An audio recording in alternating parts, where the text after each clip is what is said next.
Assalamualaikum warahmatullahi wabarakatuh. Alhamdulillahirabbil alamin. Palawargi tiasa tepang dangu deui sareng Mang Iday dina acara anu maneh nyaeta Mang Dongengkeun. Urang mulangkeun katineng ku mangrupi dongeng Sunda anu kapungkur. Lalakon anu nuju di pedar teh nyaeta carios Si Buntung Jago Tutugan karangan Bapak S. Sukandar anu ayeuna diserat deui ditulis deui ku Bun Bunyamin. Palawargi sadayana supados teu nyangkolong teuing kana waktos, mangga atuh urang kawitan wae kumaha saterasna lalampahan Si Buntung teh. Mangga atuh geura ngadarepong kasadayana. Kaparayun sadayana. Si Buntung Jago Tutugan.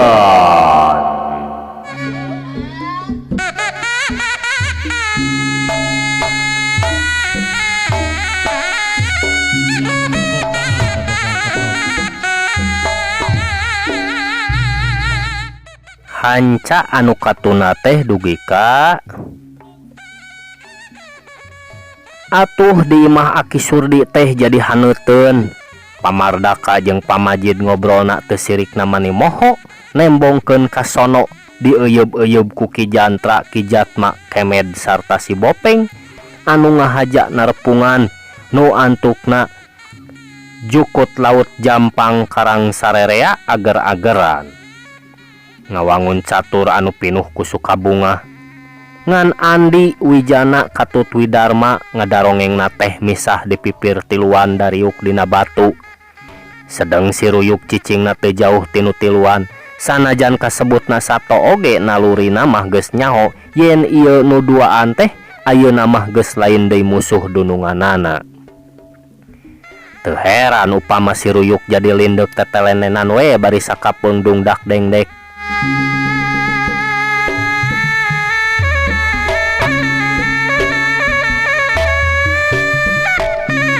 Ices pisan boga ingon-ingon teh Andi mah nya.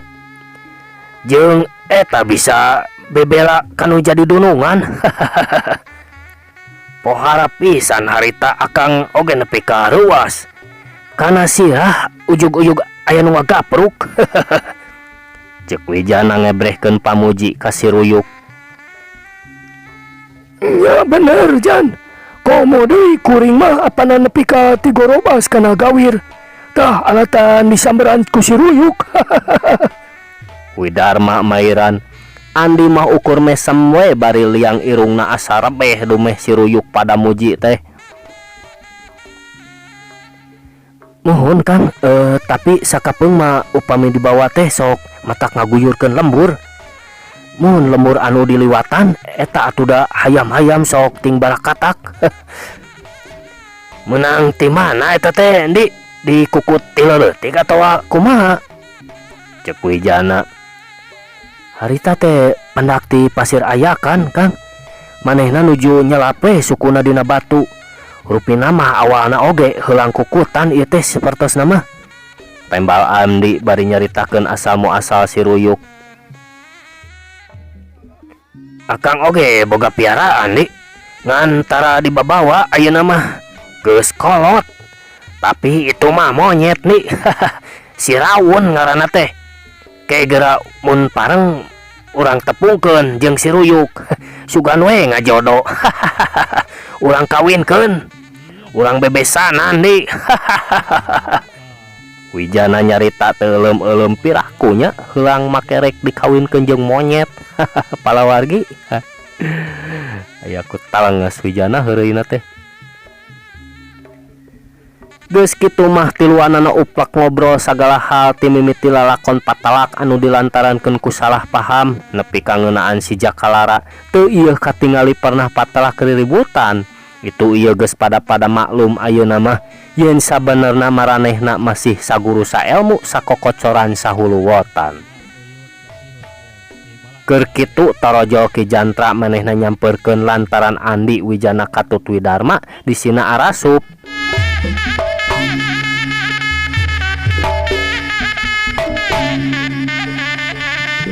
Poe eta mah nu rek init-initan teh kalah maronok moek di panenjoan mentas lumaku terus dieusian antukna nungtun kana maralakna heuai hayang ngagoler. Andi mah rejeng wijana katutu Dharma sareng sena dalahar teh terus ka tukang deui tapi didinya teu lila nya didinya na teh teu lila terus wae ka jalan. Bus ka jalan torobosan anu brasna ka Cisaat beh ditueun lemur batu gede susuganan we kawenehan papanggih jeung si Jakalara tapi da puguh karena mah harita teh ngahekok we di Gunung Kancing masih hantam di Kulibek oge moal kapanggih.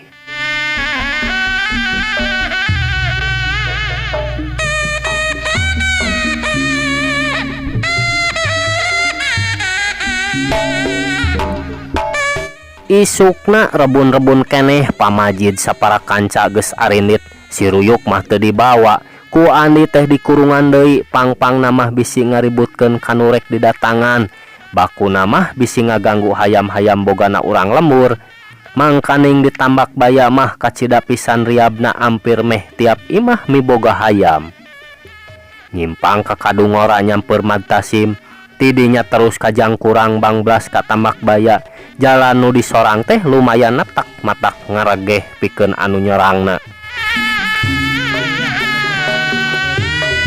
Anjog ka imah Aki Musani kasampak teh pantona nutup cicire nu bogana keur eueuh.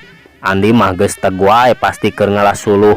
Ku kituna geuwat Andi nyusul bener bae kasampak teh Aki Musani keur jeung si Medi keur pating arukai ngumpulkeun pangpung garing. Ah, Kang Ani Aki. Si Medi anu pangheulana ningali ngabejaan. Ngawet. Tanginya si geuning galu. Aki Musani malik ka Andi anu harita ngarongheap. Sumuhun Aki. Damang Aki. Andi nyolongkrong munjungan. Kagel galu. Sawang sula hidup teu kurang nyaon-nyaon. Berkah Aki dina danget ieu mah aya dina hibar pangdoa. Syukur nikmat anu panggedena salian ti nikmat iman Islam teh nyaeta nikmat sehat awak Andi komo dibarengan jeung bageurna hidup aya kaperluan meureunnya ka Aki. Telepat Aki abdi teh nyarengan kasepuhan ti panenjoan saurna teh bade nepangan pun guru. Kumaha aya nyurek nepungan Aki? Cuam caeu meunyan manehnya manya tepung jeung Aki jijieu. Teu pisan-pisan Aki mung haur koneng nu janten margi lantaranana mah. Nya kumaha mimitinya? Eta Aki aya 2 jalmi anu ninggal haur koneng teras aranjeuna naroskeun saurna teh di mana Aki ayeuna? Sahanya? Aki Musani katemong semu kaget.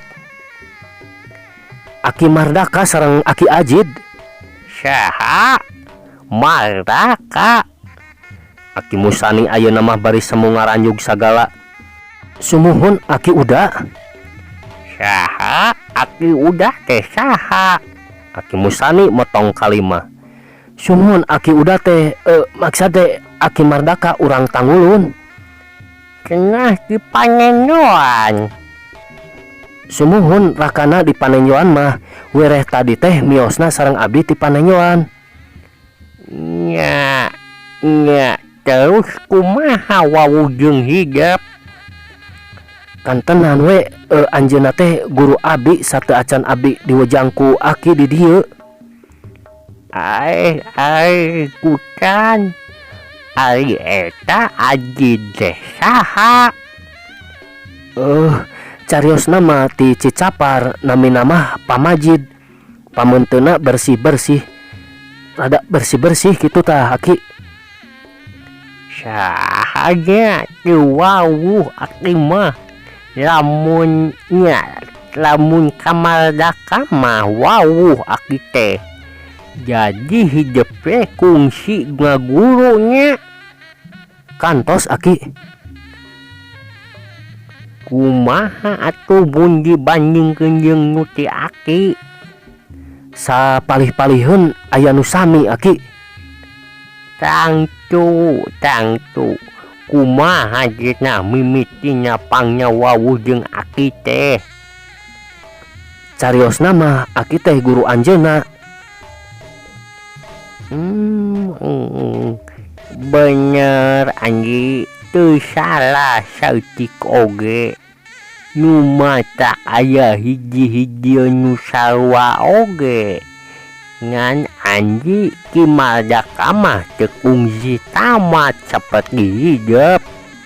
Memang eta oge diandarna mah lila. Ngan dina nyampa naon-naon nu diajarkeun teh beda nya teu siga hidup. Manehna mah benang disebutkeun teu pati lancar. Ari Ki Majid kumaha taritanya pangnyawawu jeung Aki? Sami nyariosna mah sareng Aki Uda saurna kantos diwejangku Aki. Malih sareng Aki Uda oge kantos sasarengan. Tah aranjeunna pendak deui teh dilantarankeun ku abdi anu kantos patelak sareng muridna. Kumaha sing jelas ame nu mata teu olap pikiranna sok caritakeun. Sumuhun ti payun teh abdi kantos ngalaman patelak dugi ka 2 kali sareng muridna. Mun muridna Aki Ajid anu jenengan Wijana. Kunaon make bisa patelak sagala? Mung salah paham, tina akibat salah paham Aki. Nya terus? Nya dina patelak teh boh abdi boh Wijana pada ngaraos kaget. Abdi kaget waktos anjeunna ngagunakeun tenggelan kadet sareng ulin madi. Anjeunna kaget waktos abdi ngagunakeun gelap ngampar. Amuing untung sia cicarita. Aki Musani nepi ka nyebut sia sagala saking ku kagetna. Lantaran apa pisan kumaha akibatna tina eta jurus-jurus. Teruskeun Anji. Teras wae abdi teh wawartos ka Aki Uda. Ajuan atuh rek ngadon masakeun guru kitu mah. Teu pisan-pisan Aki. Mung abdi mah wawartos teh sok bilih anu patelak sareng abdi teh masih sarundayan. Ari jawaban Ki Uda harita kumaha? Saur Ki Uda mah lantaran ilmu mah teu tiasa dihak ku saurang. Atana pi hiji golongan. Malih dugi ka 3 kali abdi patelak sareng Wijana teh. Tah anu panungtung nama anu janten cukang lantaranana kaguarna yen antawis abdi sareng Wijana teh masih sarundayan sahuluwotan Aki. Nyepi ka 3 kalinya. Katida atuh Anji. Terus kumaha kitu pangnya jadi kaguar yen marangehna masih sarundayan teh Anji? Aki Musani beuki panasaran. Sumuhun waktos Wijana ngagunakeun pakarang anu mangrupi riung kawung Aki. Ku abdi teh diayonan ku haur koneng. Derek-dek wae ku Andi dicaritakeun. Asal muasalna nepi ka Pamardaka jeung Pamajid sampai ka nyarahun ka Aki Musani.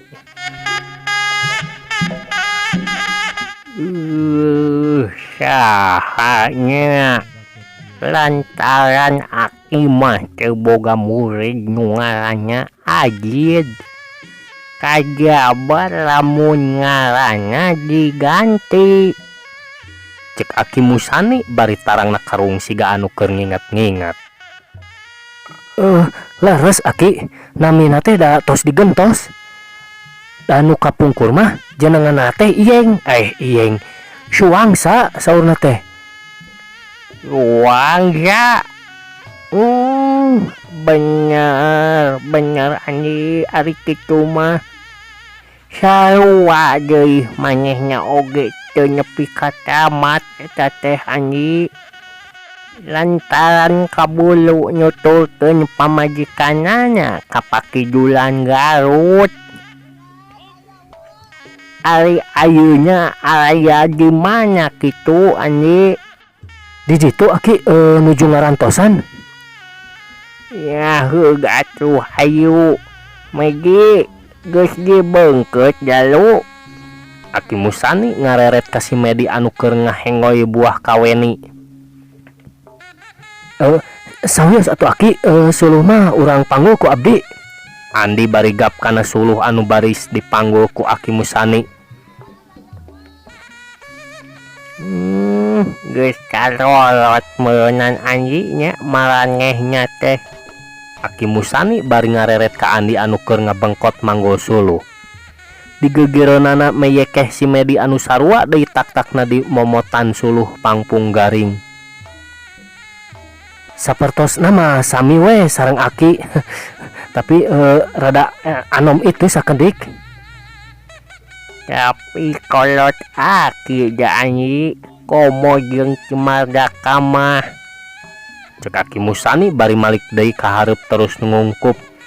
Terus ngungkung pangaruh jalma pecekrek meureun lempangna teh meunini rilik lengkahna karep naker.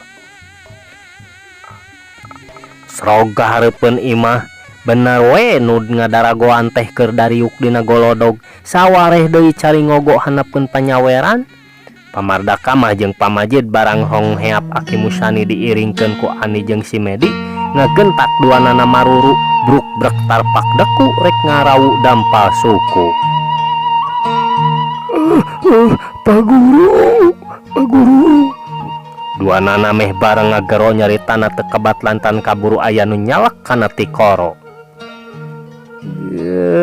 Wangsa uka bagea kisangga urang bisa patepung deui nya. Udang wangsa uka hayu angurang mah urang kajero ngam. Aki Musani rada ngageri oge ku kituna mah aya puluhan taun teu tepung. Dina patepungna deui teh teu wudu we matak ngahudang kelar jeung kagagas komo deui ieu antara murid jeung guru. Anu dina seuh-seuhanana mah teu beda ka anak. Geus kitu mah blas-blus arasup ka jero imah sedeng Ani jeung si Medi mah kapipir nu heula suluh. Geus kitu mah bus wae asup terus dariuk dina samak. Si Medi mah terus ka dapur rek naeur cai hidang ku kituna mah teu kudu dititah deui.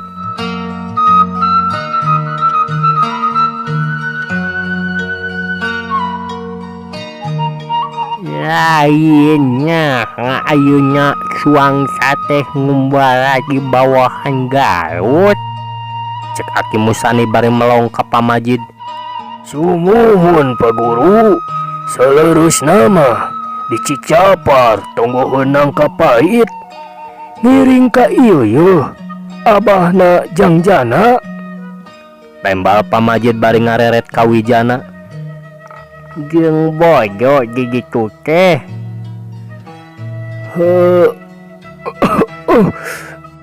Saleurusna mah pun bojo sareng pun anak teh tos lami ngantunkeun. Harita abdi teh kantos nepangan ka panglinggihan Pak Guru, tapi tos teu aya geuning. Naroskeun oge teu aya anu uningaeun. Atuh teras we abdi teh wangsul deui ka Cibalieur. Innalillahi wa inna ilaihi rajiun. Kutan bojo ki wangsa teh tos sah di dunya. Aki Musani saterusna komat kamit babacaan ngadoakeun anu geus aya di alam kalanggengan. Atuh nu sajana jarempling bari dina hatena ngaaminkeun. Geus komo pamajid mah bari tungkul teh dibarengan ku ngecelakeun Cimata kasuat seuit deui rarus ras kana lalakon zaman katukang anu geus jauh tingaleun ukur ngendat dina hate anu moal bisa leungit.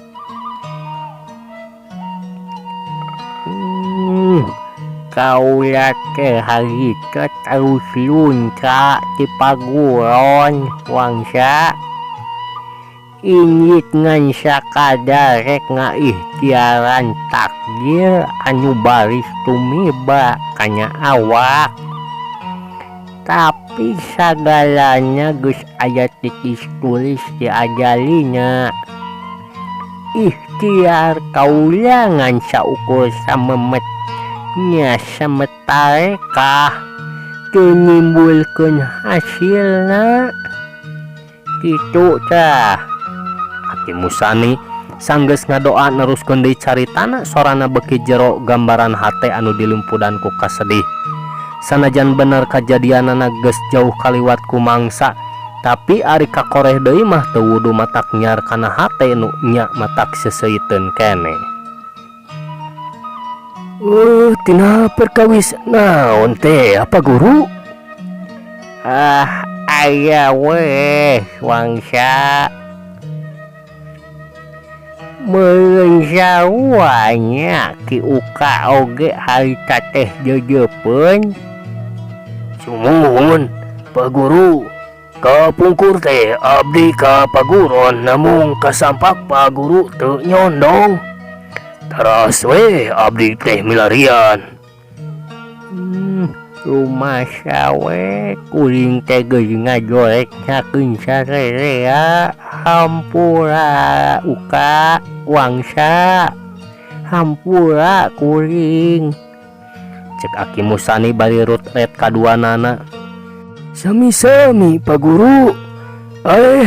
Dupi putra di mana ayeuna teh Pak Guru?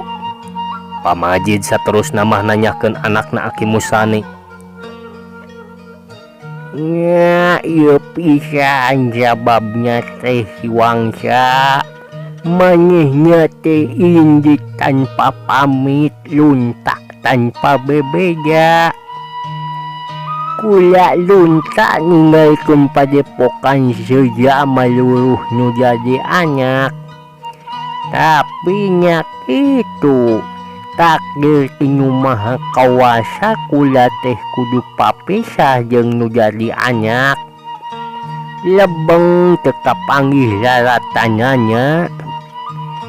Ngan geus we eta mah wangsa uka teu kudu digugat.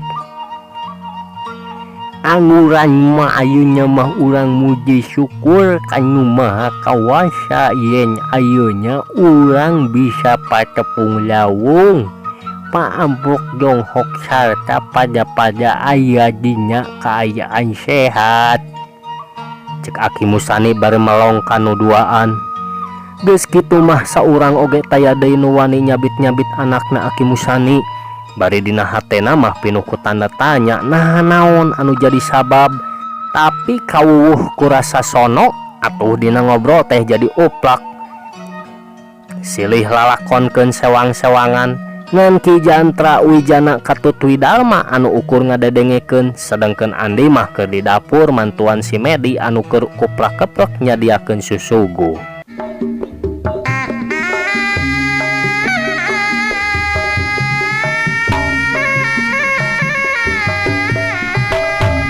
Kira-kira panon poe geus lingsir ngulon kakara sarerea amitan anu pikeun Pamardaka jeung Pamajid mah kacida beratna.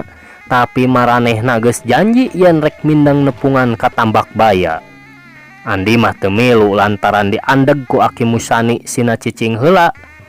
Atuh harita teh ngan ukur nganterkeun we nepi ka Jangkurang bari jeung janjian rek nepungan Wijana ka Cigasti atawa Wijana anu nepungan Andi di Panenyoan. Pikeun babarengan maluruh si Jakalara Katut Bahrowi. Kapan Wijana mah boga tujuan anu mandiri nya eta rek neangan karna. Kukituna Wijana jeung Widarma mah terus nganjek di Cigasti ngan Pamajid we anu pulang anting ka Cigasti jeung ka Cicapar sakapeung rek nepungan Aki Musani ka Tambak Baya.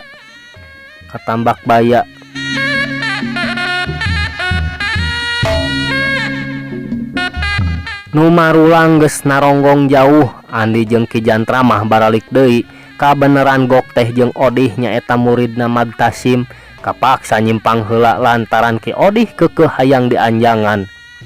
Ngaran kadulur sapaguron pada ngaguru ka Madtasim sanajan kumanehna geus kanyahoan yen tingkat pangabisana aya di saluhureun Madtasim, tapi kaayaan kanyataanana Andi geus kungsi ngaguru ka Madtasim. Anu pikeun Ki Odih mah Andi teh geus dianggap dulur patku hinis.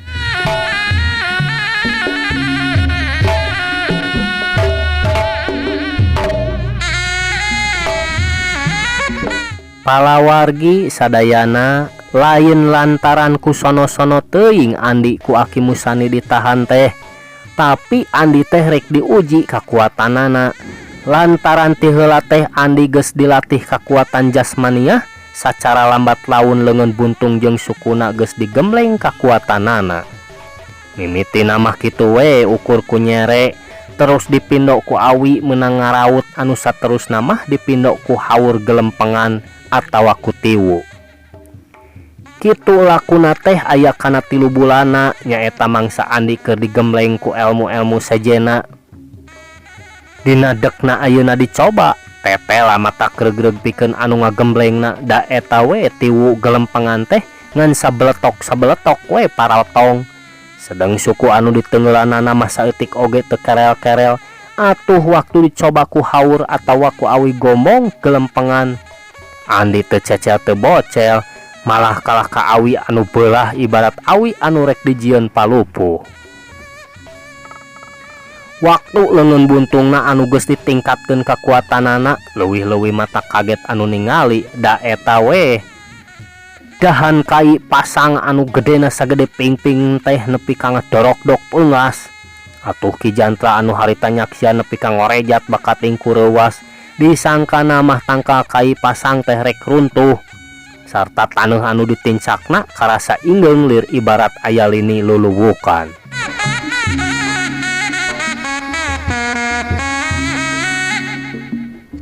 Ngan saminggu Andi aya di Tambak Baya, poe kadalapan mah maranehna indit, tapi samemeh indit Aki Musani ngagelenut deui ku sagala pituah sarta wejangan anu teu kurang pentingna pikeun nyorang hirup jeung kahirupan, sangkan pinanggih jeung kasalametan sarta kabagjaan lahir batin. Pangpang namah ulah ngalajur nafsu anu kadituna matak cilaka. Cek sakawal cenah nafsu teh ulah dipaehkeun sabab moal bisa dipaehan, tapi kudu dikendalikeun sabab ari nafsu teh aya 3 unsur nyaeta sahwat, godob, jeung nakitoh. Sahwat sifatna melencing, rarampas leungit ti kaera, kecing, koret, mentingkeun diri pribadi sarta mangsa bodoh kana naon-naon kajadian anu aya di sarukurilingeunana. Ari godob nyaeta tara daek ngelehan sok sanajan eleh, tara ngaku salah sok sanajan salah, asa aing pangna resep dipuji, kabatu resep nindes nandasa taya pisan ras-rasan, rek ngalakukeun nanaon teh beledag-beledag we asal ngeunah cek sorangan. Asa nyindiran ka nu ngadongeng ieu teh nya. Asa nyindiran ka nu ngadongengna. Si Aki mah. Arina tikoh mah sifatna bijaksana, daek narima nasehat atawa pituduh ti batur anu kira-kira mawa mangpaat, daek narima ilmu tinu sejen boh pikeun diri pribadi boh pikeun kapentingan hirup kumuh, resep nyieun kahadean sarta nyaho mana bener mana salah. Tah ku ayanana tikoh ieu anu ngabedakeun manusia jeung sasatoan, lantaran sasatoan mah ngan ukur kaancikan ku nafsu syahwat jeung godob. Kitu diantarana papatah Aki Musani ka Andi. Anu katarimana ku Andi mah kacidapi kabungaheunana lantaran anu karasa ku manehna kanyaahna Aki Musani teh lain ngan saukur kanyaah guru kajan kanu jadi murid, tapi teu beda jeung kanyaahna ka anak atawa incuna pribadi. Ti Tambak Baya teh nyimpang heula ka Ki Odih. Dijang kurang kapaksa kudu ngararab sarap peuting lantaran Ki Odih kekeh hayang diendongan. Geus kitu we kersaning pangeran sasatna nu jadi marga lantaran manehna bisa panggih deui jeung si Jakalara sarta Bahrowi. Saperti anu geus dicaritakeun ti heula yen karna teh aya di Gunung Kancing. Sanggeus salila-lila aya di dinya Jorojoy aya pikiran hayang marulang ka Gajah Ngambung. Lantaran ongkoh aya maksud sejenna rek ngaranjah ka lemur Jangkurang. Harita teh anak buahna dibagi dua lantaran ari ngabring mah bisi matak nyurigakeun beh dituna bisi katohian manten ku anu rek didatangan. Pokona mah anu kudu dijaga teh di jalana, ari ngabring-ngabring mah matak jadi bahan kacurigaan. Nya diputuskeun anu ka Gajah Ngambung mah Wigena jeung limaan baturna, sedengkeun karna Bahrowi Sudinta Katut Jumanta arinit ka Jangkurang. Harita arinitna mopoek puguh rek ngalakukeun gawe demit ti bongohna. Inceranan mah geus aya nyaeta imahna Suwandana nu kaitung pangjugalana di Jangkurang.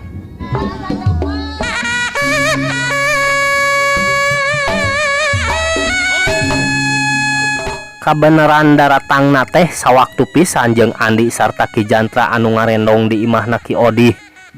Sedengkeun posisi imah Ki Odih teh aya di sisi pisan lembur anu sajolna ti jalan torobosan. Puguh we barang jol oge gebligna teh kadarengeun kunu di jero imah. Pikeun Andi anu teu leupas tina rasa curiga mah boa-boa cenah. Gentak wae manehna kaluar, anabreh teh bener we pertela ngemang boled. Anajan harita peuting geus simpe tapi ari dedeleuan mah teu samar deui. Kacaangan ku bulan anu datangna ka peutingnakeun. Komo karna mah geus teu kapalingan lantaran dina dadana nyeplok gambar lancah maung.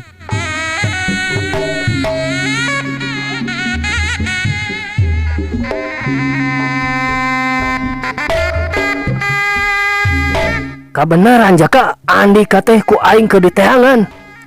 Andi ngacorelat ngahadang jajalaneun nya kitu deui Ki Odih sarta Ki Jantra jungjleng kagigireun Andi.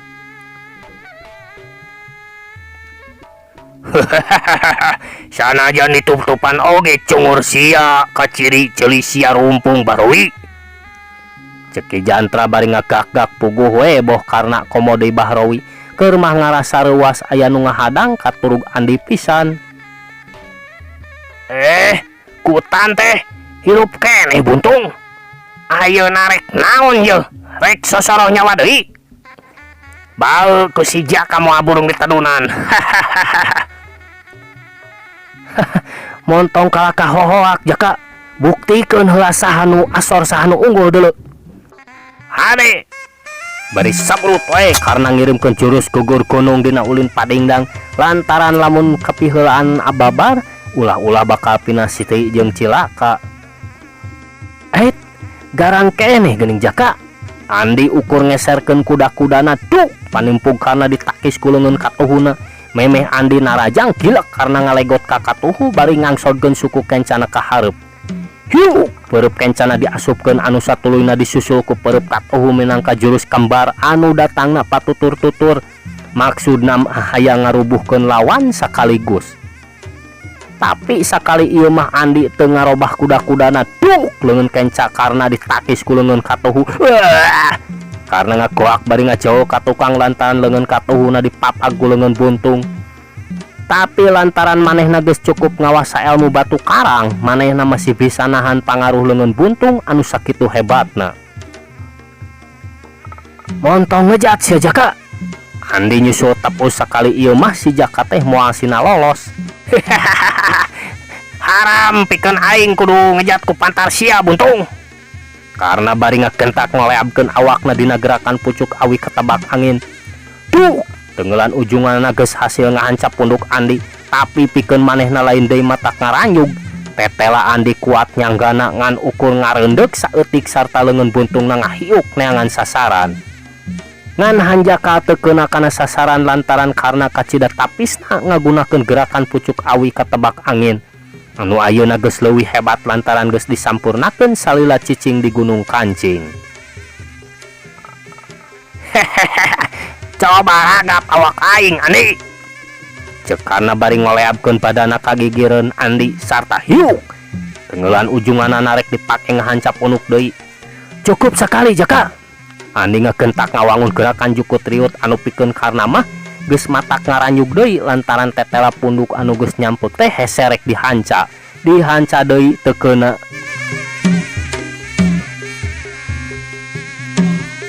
Montong kalahkah joget Jaka, cek Andi bari nejehkeun sukuna dina jurus walang sungsang. Temis deui puk kekemplong karena teu bisa disalametkeun anu baluk karena daek teu daek manehna kudu ngajongkeng. Tapi bener karena miboga daya tahan nu kacida hebatna manehna ngagentak hudang. Ngan sanajan kitu ari pangaruhna mah panejeh Andi teh lumayan matak seueul. Cacak lamun lain ninggang di manehna tangtu badana geus tutung lantaran panejeh Andi teh lain samanea. Jurus walang sungsang anu geus dieusi ku ajian semu gunting. Di sejen pihaknya eta Jumanta anu keur patut tunggulan jeung Ki Odih harita geus ting hayuk ngagunakeun bedogna.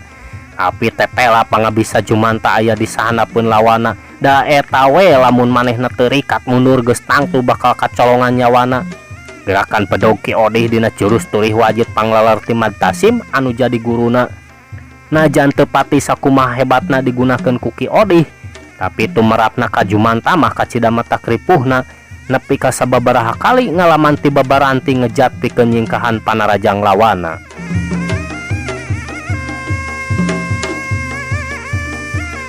Ki Janta anu keur disangharepan ku Bahrowi jeung Sudinta sanajan bener manehna dihurup kuduaan, tapi saeutik oge teu pisan ngarasa seber. Malah dina narajang teh Bahrowi geus teu beda jeung Bagong Bayangan, manehna ngarasa gemes kacida. Geus mah aya pasal samemehna katurug tadi disabit-sabit ceulieuna rawing. Tapi Ki Janta oge anu gerakanna geus mantep sarta hatena geus toh pati bebeakan dina tarungna. Kurang-kurang cingceng mah nu jadi lawan geus moal hanteu atuh.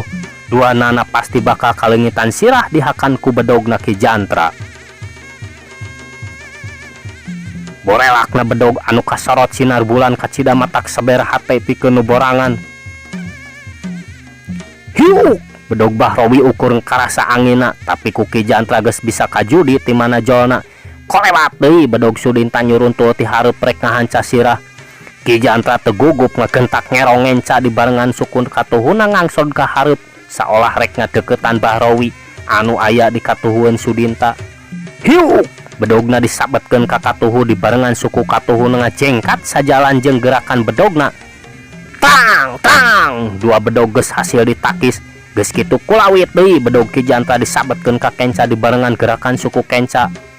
Ki Jantra sakali ieu mah ngagunakeun gerakan cacar bolang menang mulungan ti Andi. Anu tumerapna ka Bahrowi jeung Sudinta lain deui kagetna lantaran jelas beteungna rek dipeset ku kitu ngagentak duanana ngajauh ka tukang. Mun Bahrowi mah salamet lantaran kaburu ngejat, Sudinta mah gerakanna leuwih teuing manehna teu burung kulit beteungna katodel ku congo bedog.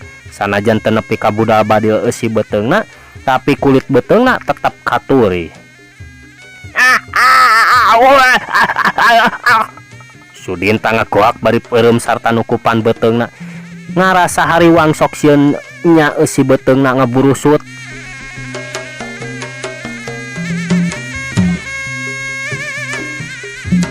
Karena anu ayeuna geus tandang deui ketalangke sabrut narajang dina jurus badak Cihea, tapi Andi kalawan sakilat ngawangun gerakan jukut riut plos. Badak nubruk angin sarta culana oge plus-plus teu keuna kana sasaran.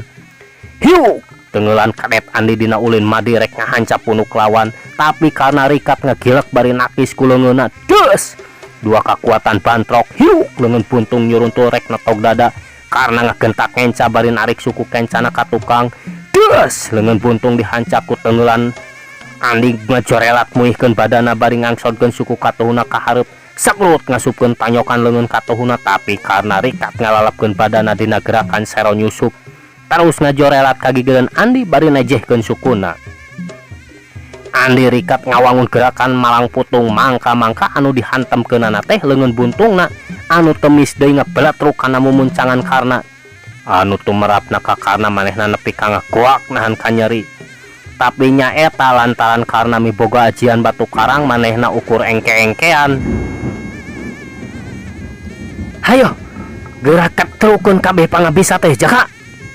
Andi ngacegat terus narajang hayangnya kumaha ketakna heula nu jadi lawan. Alah, montong waka gede hate sia buntung. Angguran mah geura lawan ya bedog aing deuleu. Cek karena bari seret mesat bedogna. Hahaha, cana naon geus ngaluarkeun si Jaka.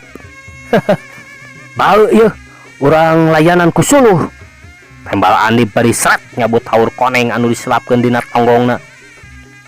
Kadieu urang cacang ku aing tah regang teh. Cek karena ngoana keur pamikirna naon kakuatanana haur koneng dibanding bedog manehna. Nyarita kituna teh bari sabrut wae naraja ngagunakeun gerakan lancah maung. Andi ngarenjag lantaran gerakan lancah maung teh sarimbag jeung gerakan ruyung kawung wijana. Tapi lantaran gerakan bedogna karena teh kacida hebatna dibandingkeun gerakan ruyung kawung wijana, Andi teu loba mikir deui manehna ngagentak luncat ka gigir bari nyabetkeun haur konengna. Deuk dak, haur koneng dihakan bedog karena sarta akibatna kacida hebatna. Lamun gerakan bedog karena ngadadak muihna jadi ngenoran lantaran seuseut katahan ku gerakan haur koneng, sedangkan badan Andi mah nepi ka ngagetar nahan lantaran teu beda haur koneng teh jeung anu diasupkeun kana jari-jari puteran seseukeut bedog. Tapi tetela haur koneng mah teu cecel bocel. Gerakan bedog karena eureun corelat manehna kagigireun Andi bari satekah polah nyabetkeun bedogna. Tapi Andi teu kapalingan gerak ngagentak ngerongen cabari ngababadkeun haur konengna. Beletak! Bedog karena dibabuk koleweng, cereng. Bedog karena menceleng. Hiuk haur koneng dipake ngababuk suku. Tapi karena teh ieu ngejat manehna percaya sapinuhna kana kakuatan ajian batu karangna. Manehna sakilat ngaheumbatkeun tenggelan ujunganana kana punuk Andi anu kaayanana keur doyong. Teu anta parah deui gejret tenggelan ujungan ngahancap punuk Andi. Bareng jeung eta haur koneng Andi geus teu bisa dicegah deui ngahancap bincurang karna.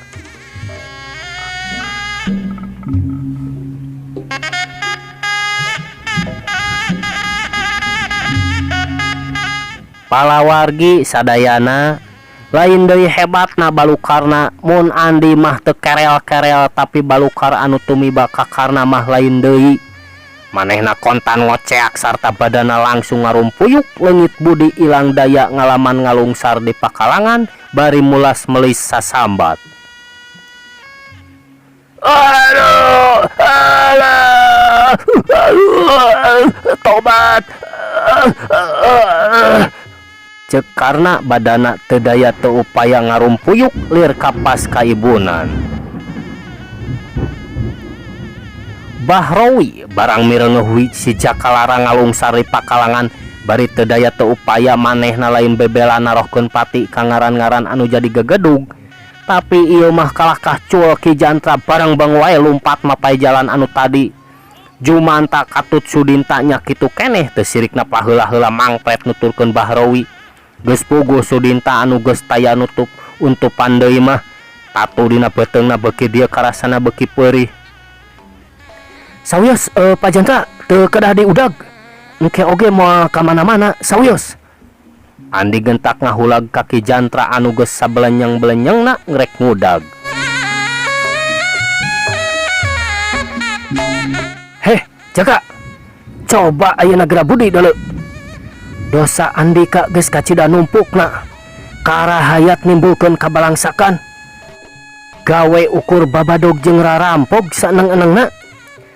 Kakaula Andika geus nyieun fitnah deuleu. Naon nu dipalar ku Andika teh? Naon? Dek nepakeun gegeuleuh. Geus komo ka nyetar sia. Andika geus ngagadabah kahormatanana nepi ka ngajadi buah. Tapi tetela Andika teu tanggung jawab Jaka. Malah aya gua mrek nepakeun ka kaula heuh. Memang Andika teh Jaka geus taya hampuraeunana eueuh guna di hirupan oge. Cek Andi bari ngamangkeun haur konengna sedengkeun karena sumegruk nyuuh kana taneuh. Cipanona murubut bari ngararasakeun ka nyeri dina bincurangna anu teu bisa dicengkatkeun siga nu lumpuh. Bari ngarasa paur sok sieun Andi bener-bener luas ngahukuman sakadaekna. Anu pikeun manehna mah ngan saukur bisa pasrah kana naon anu baris tumiba sanajan manehna masih kaneh betah di alam rame. Ampun Andi, kaula nada hirup Andi. Ampun. Karena nyarita melas melis. Teu perlu ampun Jaka. Oge anjeun teu perlu dililala hirup. Aringan ukur ngagalaksak mah sia teh. Cek Andi bari rek ngahiukeun haur koneng dipake ngababuk sirah karna. Tapi ngadadak gerakan haur koneng nangarandeg lantaran kadenge galindengna sora Aki Musani nong toreng keneh kana ceulina. Anggi, omat muju anu geus menta hamburan mah ulah dibinasa. Hah? Teu meunang dibinasa? Memang saur Aki Musani musuh nu geus menta ampun teu meunang dibinasa.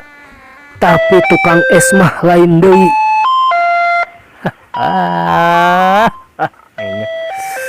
Kaburu kurunyung tukang es Duh, puntennya palawargi ya. Waktosna parantos teu nyekapan, cag heula dugi ka dieu nya. Urang teu neun dihaneuleun hieum, tuna dihanjuang siang paragi nyokot ninggalkeun mangsa datang urang sampeur deui. Mung sakitu anu tiasa kasanggakeun. Ampun paralu nu kasuhun, wening galih nu dipamrih, hampura anu diteja. Wassalamualaikum warahmatullahi wabarakatuh. Cag permios.